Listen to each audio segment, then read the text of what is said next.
Guys, welcome back to the CDI Show. Come on now, we're back with the special guest, and we're excited to get this stuff going. Without any further ado, man, we got the one and only Jared Brewer. Welcome to the pod. How's it going, brother? Good man. Thanks for having me. Of course, man, it's a pleasure. Uh, just to kind of lay out the ground real quick, man. I think for us, this is a space where we just want to continuously just add value, right? From a automotive landscape side, and also just make sure that we're how do we further on the conversation when it comes to AI? I feel like things move at a rapid pace, things change, and I think things are evolving. And not only do we want to be up to date to the changes, right? But we want to be part of the conversation as well and see what other people are doing. We wanted to have you on as well. I was seeing a bit of your background. I saw that you've been at this what is it, Martin Chevrolet for 14 years. Correct me if I'm wrong. Well, I've been in the car business for 14 years. I haven't been here for 14 years. So Okay. I've been here about 7 years. Take us down So memory lane, man. What got you started in the good old automotive industry, man? I feel like everyone's got a really cool story. yeah, so I grew up in the industry. My dad was in the car business. My stepdad was in the car business, and my grandfather was also in the car business. So they all had used lots and stuff like that. I didn't know that cars were ever new. I just thought they were always used for a long time. I didn't know anybody actually bought new cars. I went to college, got my degree because I never wanted to ever get into the car business. That's what my whole family told me. And so right out of college, I went out on my own. I got in the car business, obviously. We were from Missouri. We moved to Kentucky. I started selling cars over there in a new car store. I'd never walked in a new car store. Like I said, I'd always just been around the used side of things. And so I learned the business kind of from that perspective too. And was over there for about 7 years. Then we moved back here, and I wanted to get out of the car business. I wanted to kind of get into campers.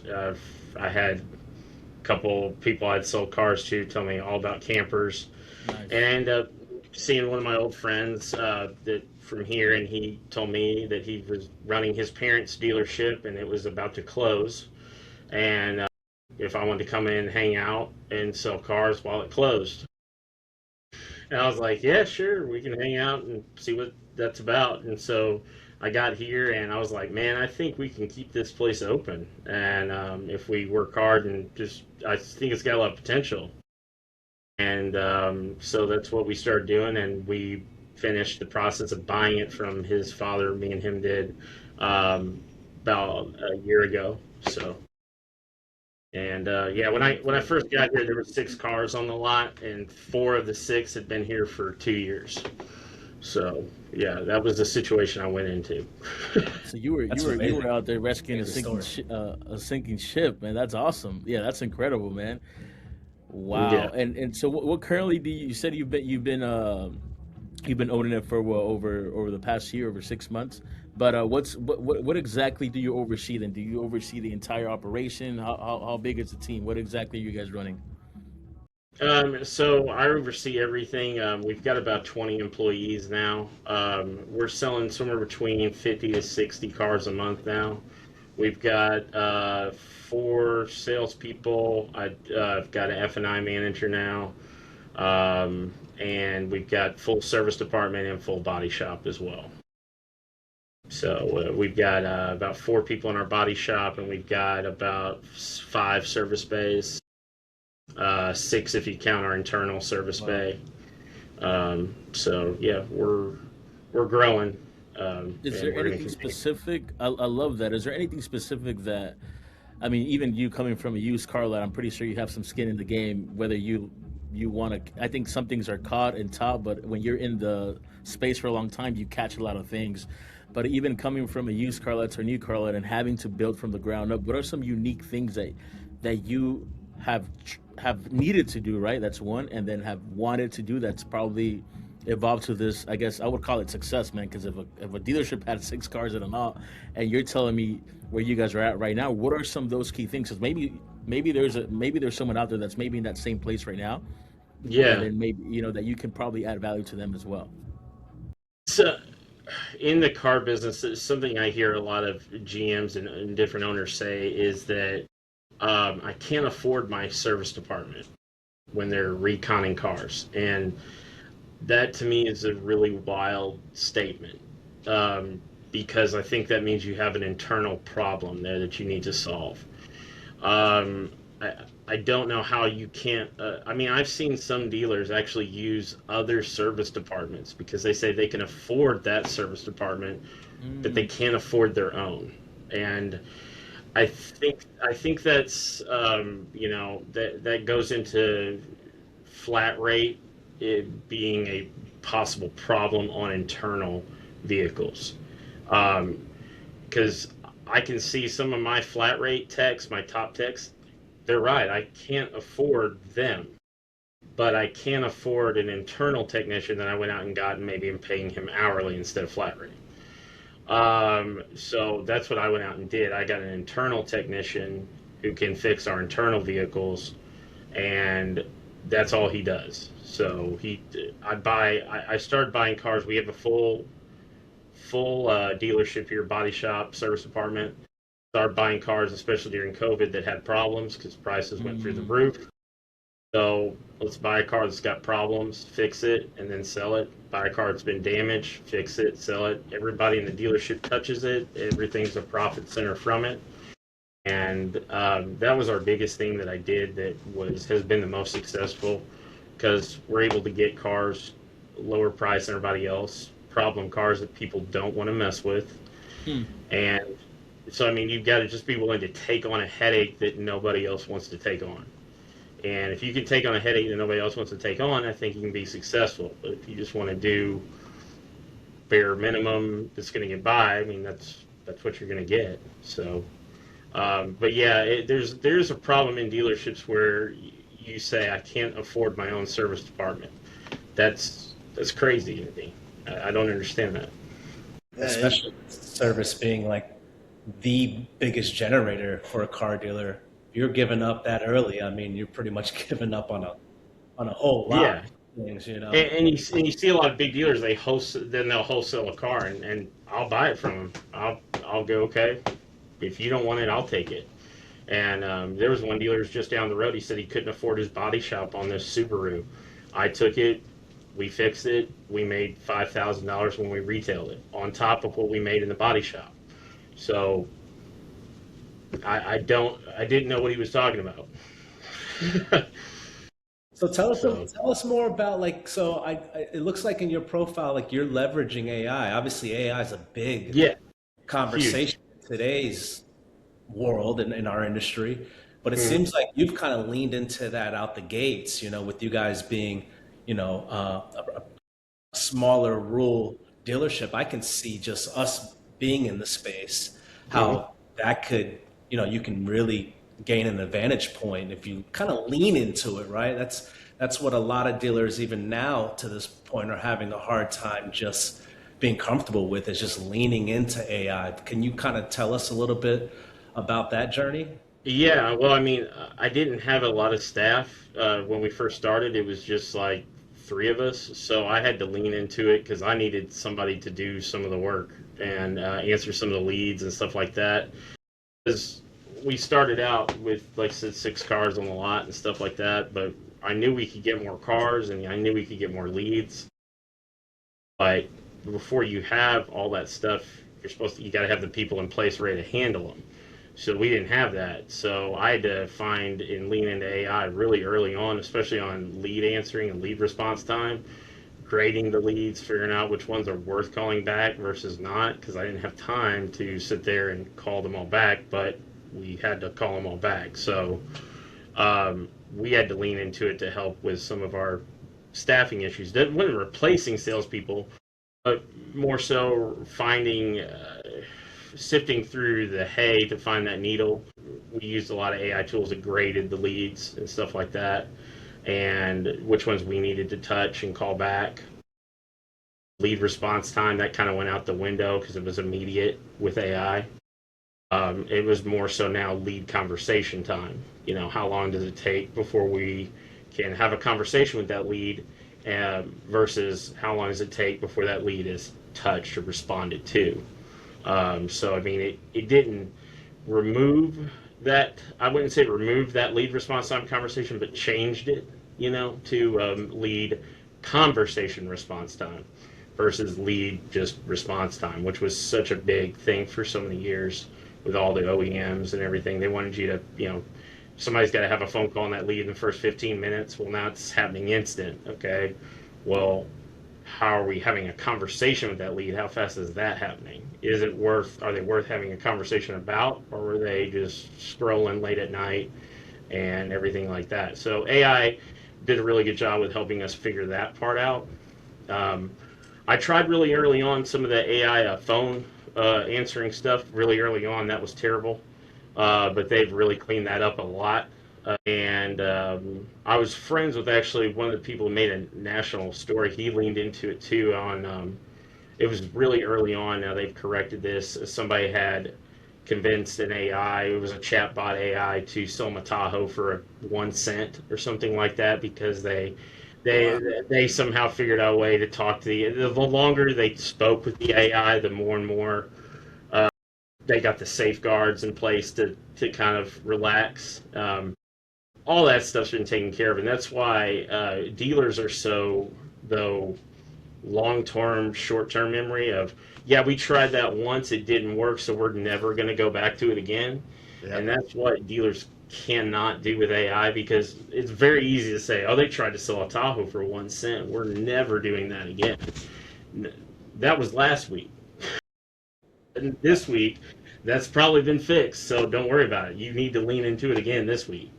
So that's the thing that dealers need to be really open about, is if you tried it and it didn't work, they probably have a fix for it immediately, so you need to look at it again. Yeah, or you AI can try another technology company. is exponentially better every single day, and it also has a lot to do with like how they built it, what vendors they're using. Some vendors are creating super custom things with high-end premium voices. Other ones are just utilizing voices that are really meant for small businesses and not necessarily have all the strategy embedded for a car dealership. Like you said, safeguards. There's so many, like they also call them guardrails. There's so many guardrails that AI needs to know what to talk about, what not to talk about. Sales strategy, really complex, like psychology behind selling a car. And not every voice AI is made the same, unfortunately. But it is super important to find those higher end premium voice AIs, because your reputation is on the risk. Not only your reputation, but also converting that sale right there is like how many. A question to you is, how many of your speed to lead AI responses are actually converting into conversations? Because that's really the biggest KPI. With this AI. It's been very successful for us on that front. I mean, we're converting those at a probably 3 times higher rate than we were touching them just ourselves. So we are sifting through, and it's really helped us too with which of our marketing is working, which isn't. Like, is Car Gurus sending us more quality leads versus Auto Trader versus Cars.com versus Carfax? Who's sending us the quality leads? That's what I've used it for too, is to make that decision. And I've cut a couple of those things, and we haven't lost any of sales. In fact, we've probably gained sales.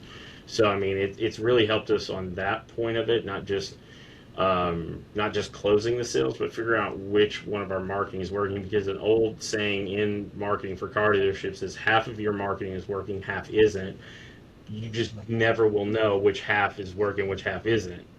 So now you will know that answer, I think, better, or we're able to know it better on which one's sending us the quality leads. Because if you go on all their back end tools for all these companies, I've never had one show me that we were doing bad, on leads.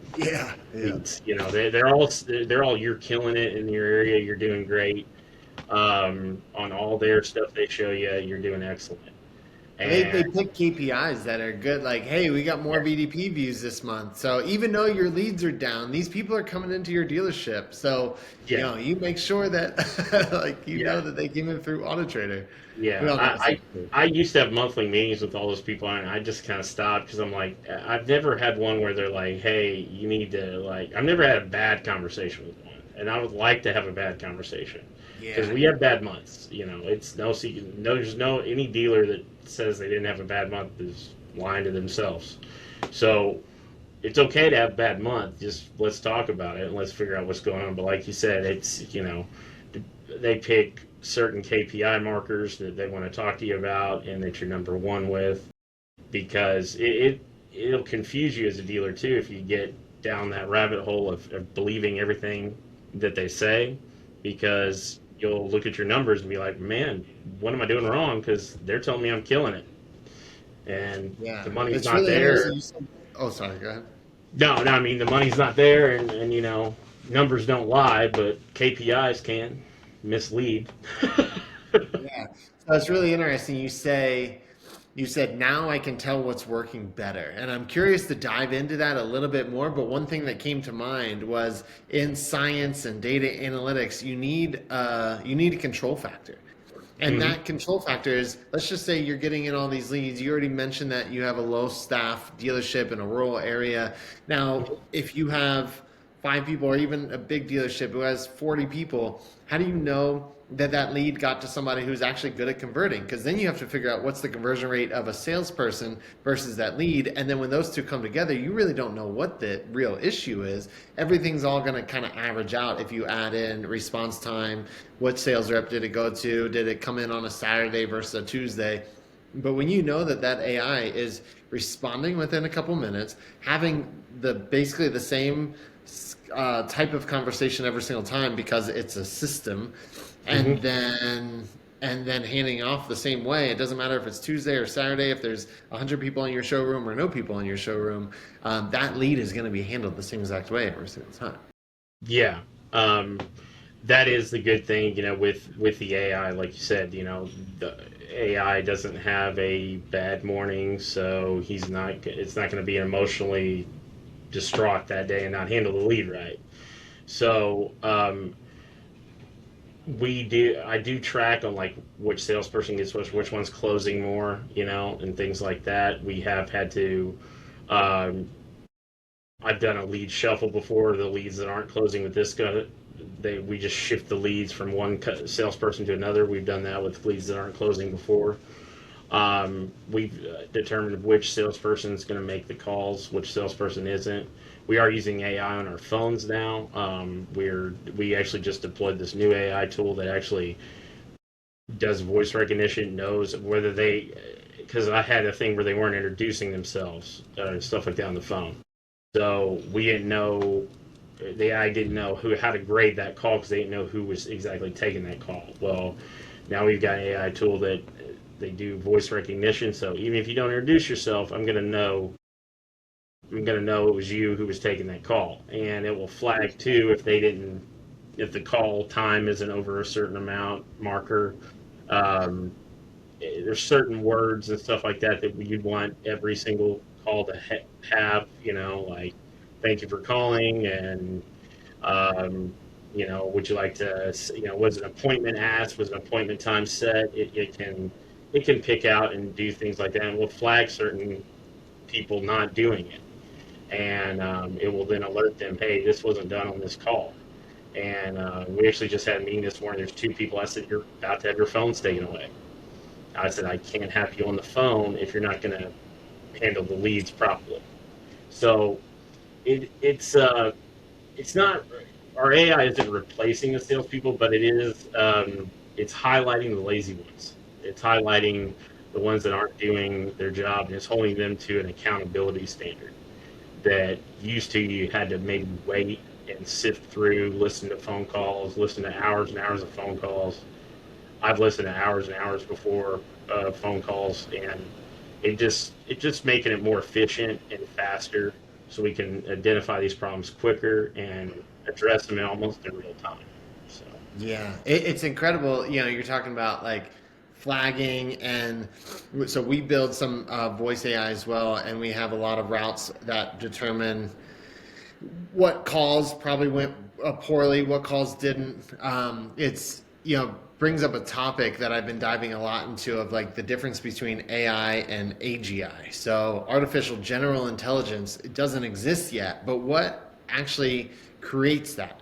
What creates that for the most part is a human's five senses. So those senses being, not listing every single one, but thinking about like hearing and seeing, for example. AI can't hear and see right now. Actually, Meta just released, it's called VL JEPA, I believe, where now they have an AI that's going to be rolled out that they can actually see. And it was really interesting to see how they talk about it is, they said a 4-year-old has more data points than OpenAI ChatGPT 5.2 right now, which technically has all textual data inside of the entire universe, and a 4-year-old is actually more intelligent not intelligent, but like has more data points. So it shows like how much vision and hearing can do. And the reason why I bring this up is because AI can utilize linguistics by analyzing text to see if a call was bad or if it was good, and then flag it for human review.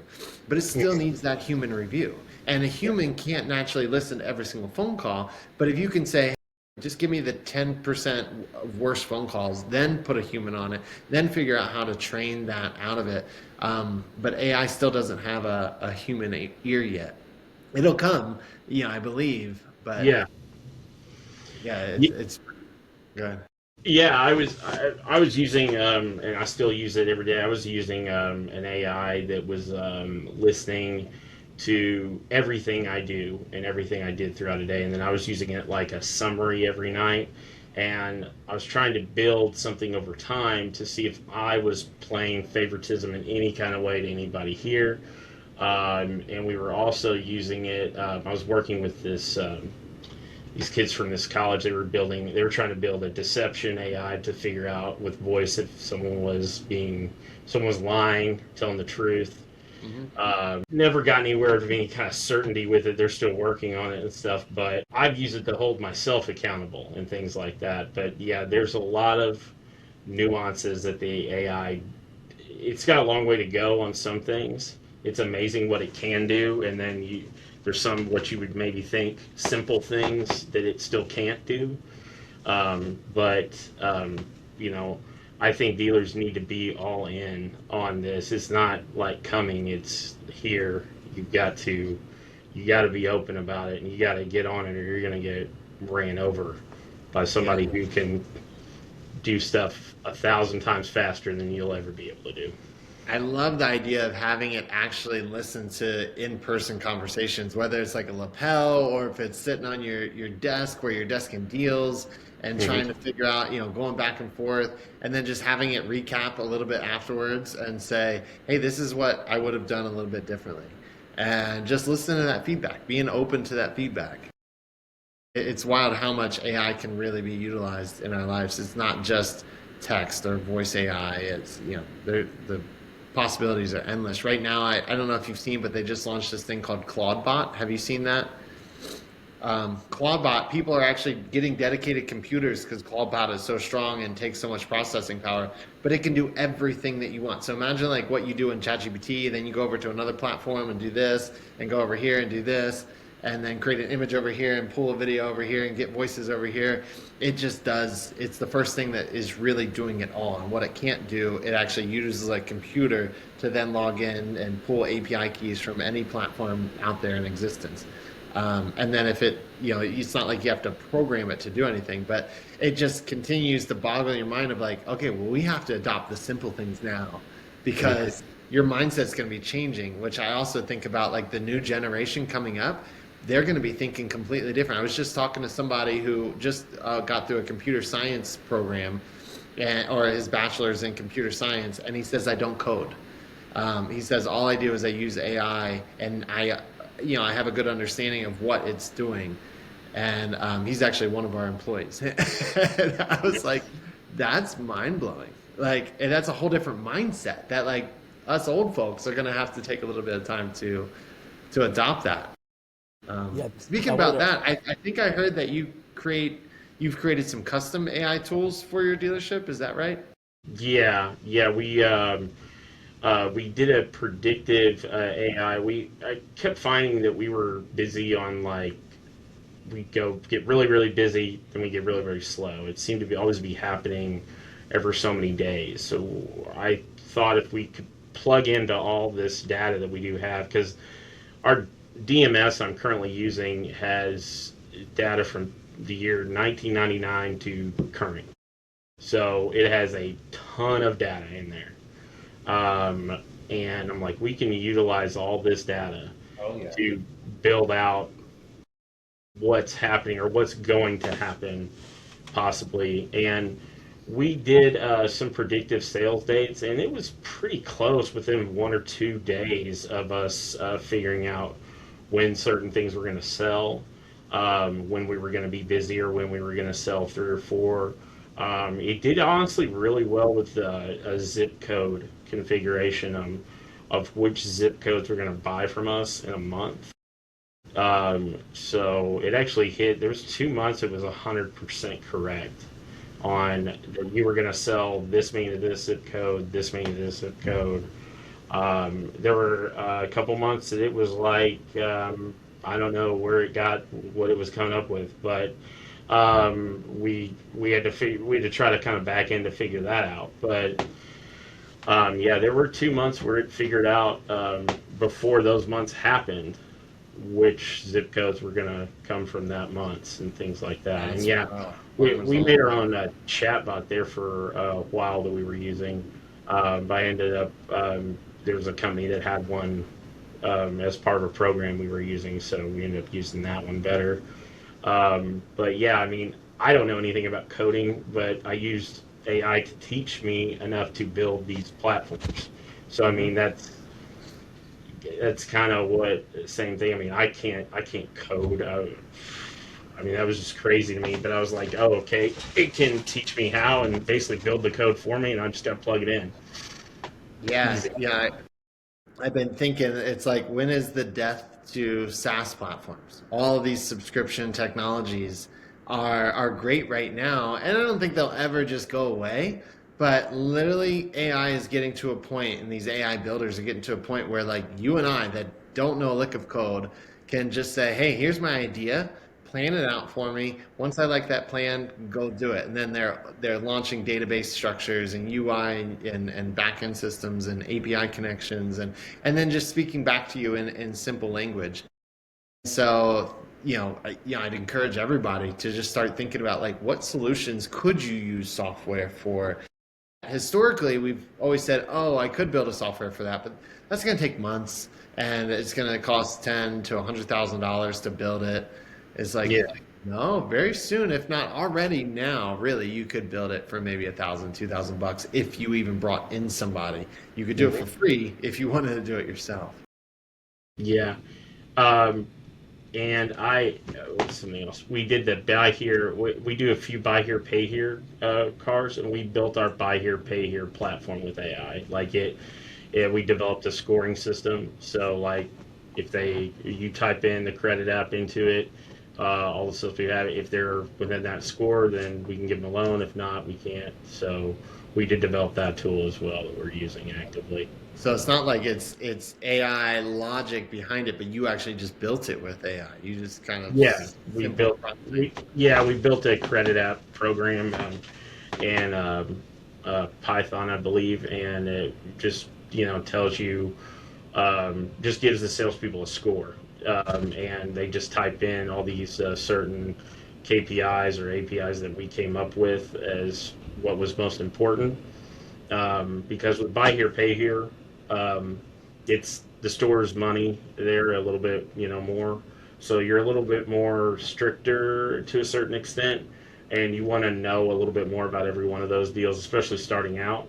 So I just came up with, look, if they fit all these parameters, I'm going to be cool with it. So this is what we're going to come up with and give them a scoring system. And that scoring helps them determine interest rate and things like that. So again, if I could find anything that I don't have to be bothered with a question, that it can, I know, handle every time, then I'm gonna try to build something to make that work. So how long is it taking you to build this stuff, or is it just you just taking initiative and having your team? It's like, hey, this is coming up a lot. Is it an issue, or are you just trying to innovate yourself? I'm just trying to innovate myself, and it would just come up as a problem, and I'd be like, you know what? Let me see if we can't figure out this fix for it instead of it costing money and stuff like that. Um, like I said, with the situation we came into, it was, I would love to tell everyone this was part of my grand master plan to one day own a dealership. Was it the way this all worked out? No, that's not what happened. It was more of a day to day kind of thing. This came up, so we solved the problem for this. So that's kind of how things have gone. I mean, and now we're more planning and stuff like that. We know what we're going to do, and we know kind of we hopefully we know kind of where things are headed in the car business. Um, the the wildest part to me about all of it is that with all this technology and all this data and information, there's more uncertainty in the car business and everything else, which revolves around more inventory challenges and things like that.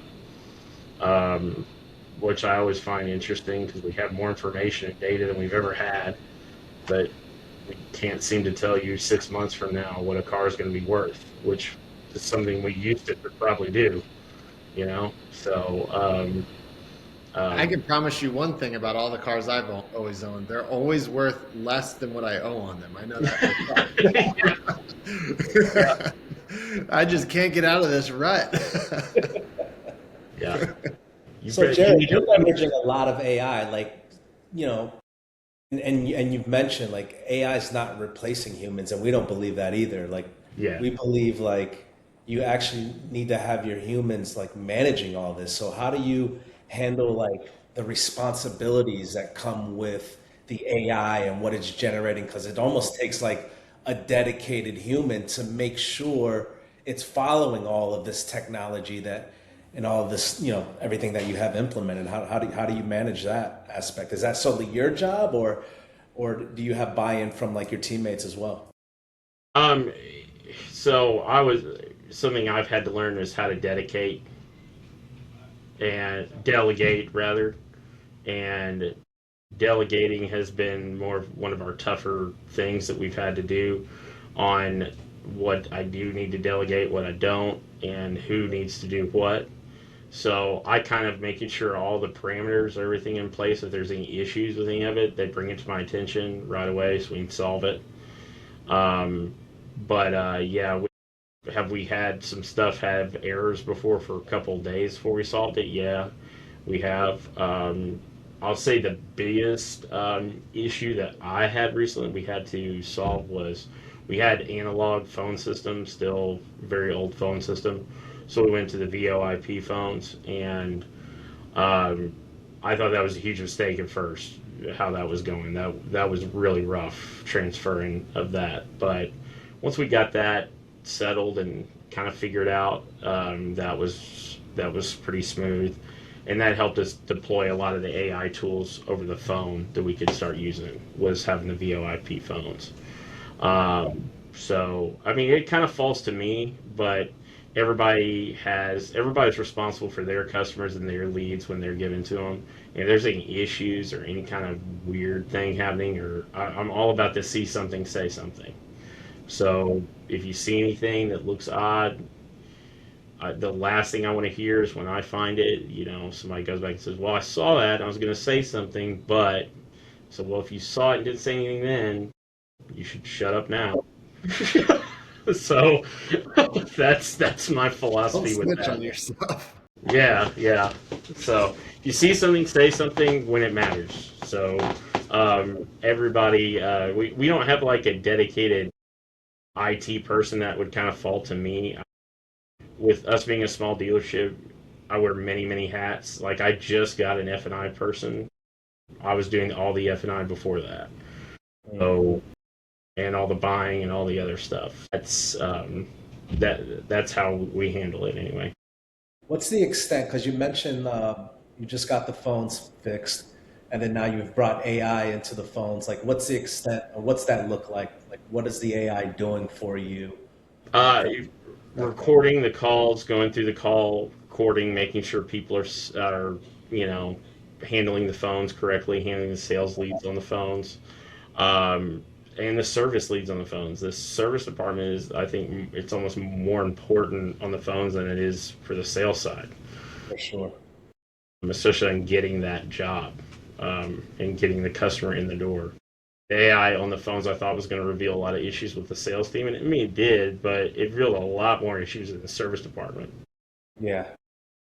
Service department isn't my background; it's not my strongest suit, but that's where I've had to learn kind of the most and deploy a lot of the sales tactics and stuff like that in the service department, in the service area, and I think that's what we're seeing a lot of too. And the AI has helped with like the texting. We can do that from our VoIP phones now, and sending customers ROs to their phones they can sign off on instead of having to call, wait for them to call back to approve repairs, things like that. Have you seen any success? Like, is the AI actually making outbound phone calls to service customers or answering? I know you mentioned that it may be answering phone calls like service calls, especially like we've seen huge opportunity after hours. Like, people, believe it or not, they can't get to their phones or their computers until the kids are tucked in, or they may have a late shift, but they still need to get their vehicle serviced, so they're Mhm. actually calling and booking after hour calls. Are you leveraging like voice AI from that perspective yet? Yeah, we just started it, and our first time really doing it was actually yesterday, because we were snowed in yesterday, so we were actually closed yesterday.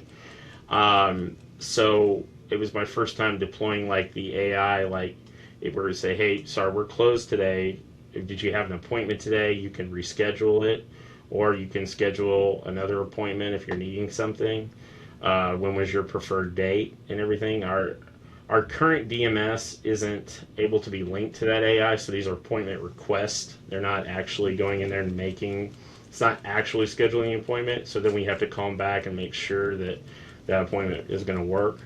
We're getting a new DMS in the next 60 days where it's going to be able to actually schedule that appointment, and actually where it's just maybe a human call or one of our service advisors calling back and saying, okay, just confirming the appointment at a time and everything. So, yeah, they're able to request that appointment. I haven't deployed it after hours yet. That's a great idea.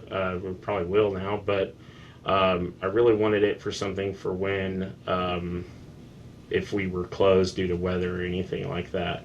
And that's what we did yesterday. And it seemed to work out pretty well. We had a few calls, so. Yeah, after hours is big, and like any day that you're closed. So Sundays, a lot of dealerships are closed.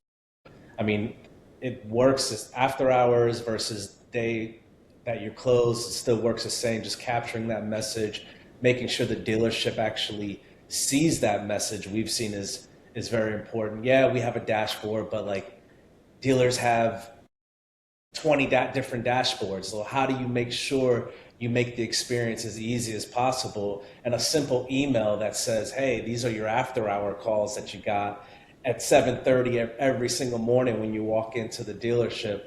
We've seen has been very effective and very valuable for our dealership. So yeah, I would definitely encourage you to turn that thing on after hours. And it'll be surprising how many people are actually still up trying to book service appointments or even sales. Like, they may want to come in for a test drive on something that you may have on the lot. Yeah, It's eye opening to see that data come in. So I would definitely encourage it.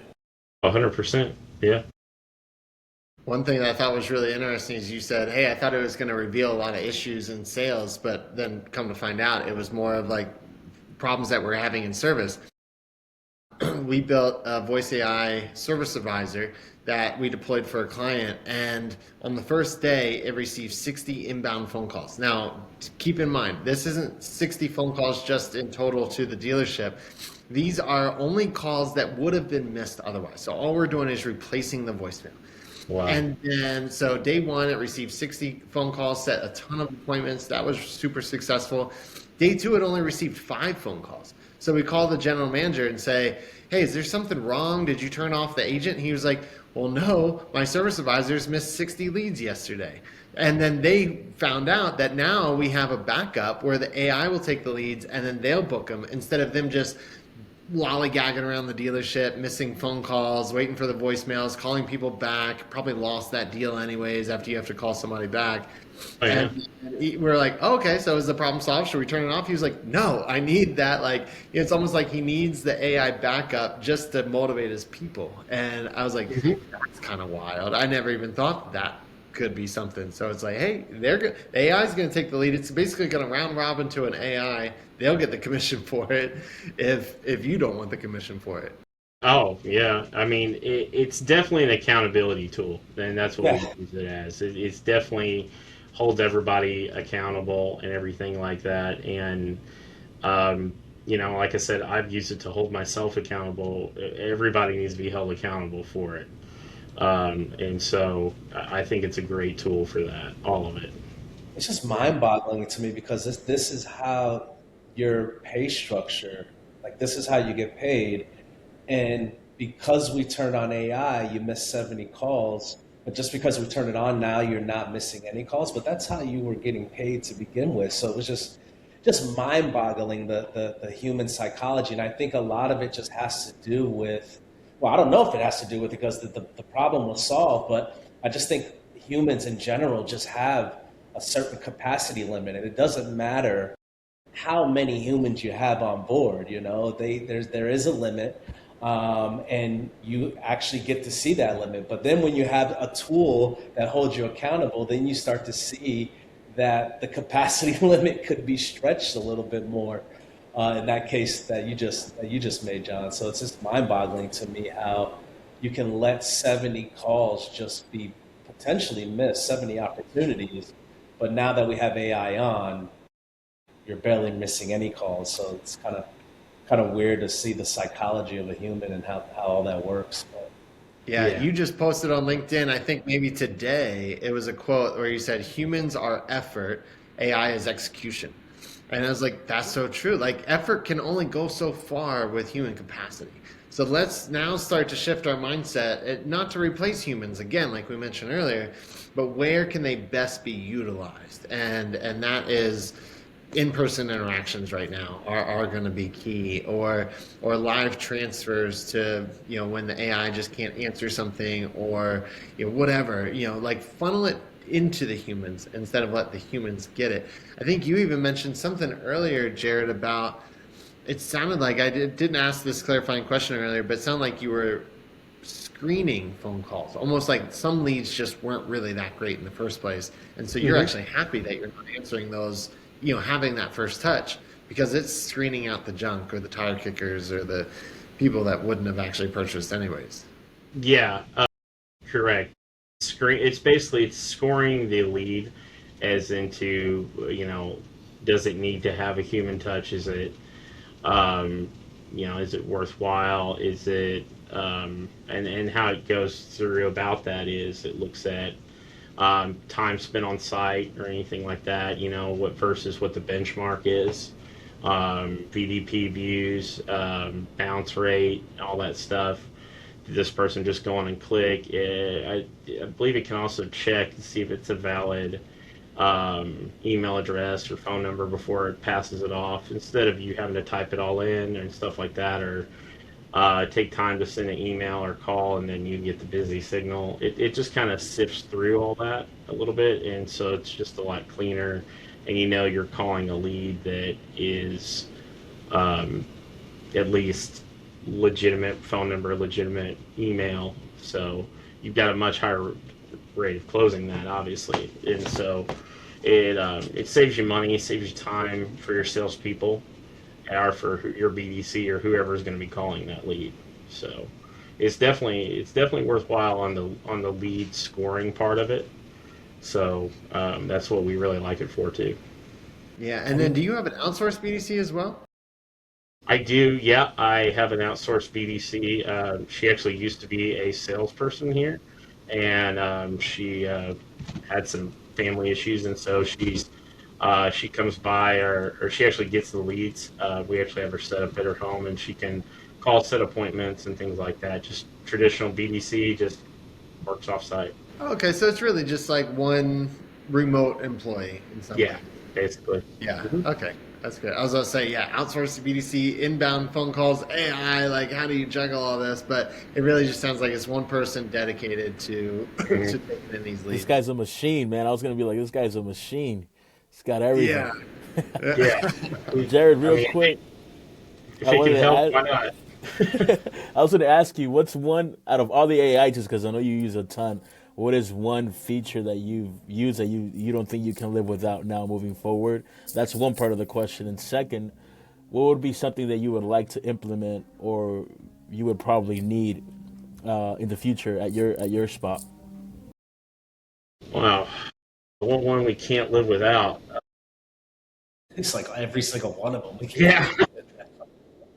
I would say probably the lead, where it's telling us what leads to call, which ones not to, because it helped me cut out probably $6,000 a month in wasted marketing, and so that's $72,000 a year. That's it's huge savings, and it cost a fraction of that. So it was a really great return on investment, and that was just for the marketing that it helped me take away. That doesn't count all the leads it's helped us and time it saved the salespeople.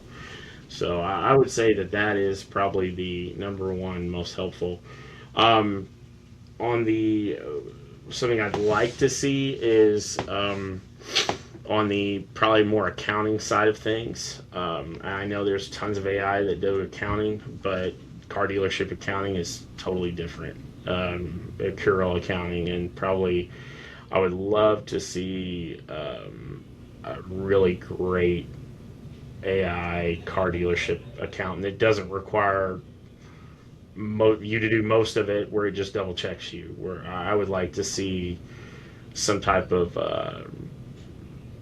data entry, accrual accounting AI that was just really amazing. Maybe there is one out there, I just don't know yet, but I haven't seen anything that like of that yet, and that's very nuanced and it's very tough.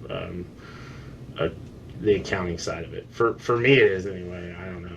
Maybe for some people it's not, but for me, the accounting side of it's been very challenging, and I would love to see some AI help with that. I mean, you can have it help where it looks through data, looks through all the stuff once it's built in there, but I haven't seen anything that kind of helps you build it or helps build a financial statement or anything like that. So for car dealerships anyway, I've seen it for just basic accounting like data rails and stuff like that. So, but that's what I'd like to see next. Yeah, that's There you go. incredible. I think even in the small business world, speaking for myself, it doesn't even really perfectly exist. Like the only AI bookkeeping, we're actually in the market for new bookkeeping tools. And QuickBooks barely has any, and even the ones that I look at that are like the leaders in AI, it's just categorization. And that's it. And it's like, that's so simple. I mean, you don't even really need AI to do the automatic categorizations. Um, but Yeah, yeah, totally agree with that. yeah, Well, that's kind of Jared, what. thank you for joining us, man. This has been No problem. my bad. Yeah, it's been Continue, cool. continue. No, continue. So sorry Oh about no, that. no, I just was gonna say, just agree with John was saying.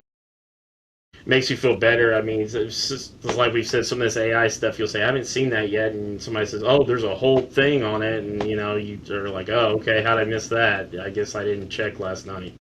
And there's a whole 20 companies that do that. Yeah, I mean, I think the accounting, anybody who want to tackle that, which there's just very few people that know car dealership accounting, so it's very nuanced, and I'm anxious to see somebody take on that and build that out. But yeah, it's been great talking with you guys, and very exciting, and hopefully this helps. Well, yeah, thank Yeah, you, I Jared. can talk to you. No, you were Okay. going to say something, John? No, I was just going to say, well, that's one of the reasons why we do this show as well. I think for us is well, who can we meet that's building in this space as well, and it's also, innovating, and even people like you that run maybe a smaller dealership and have built it from the ground up, but are also utilizing these tools.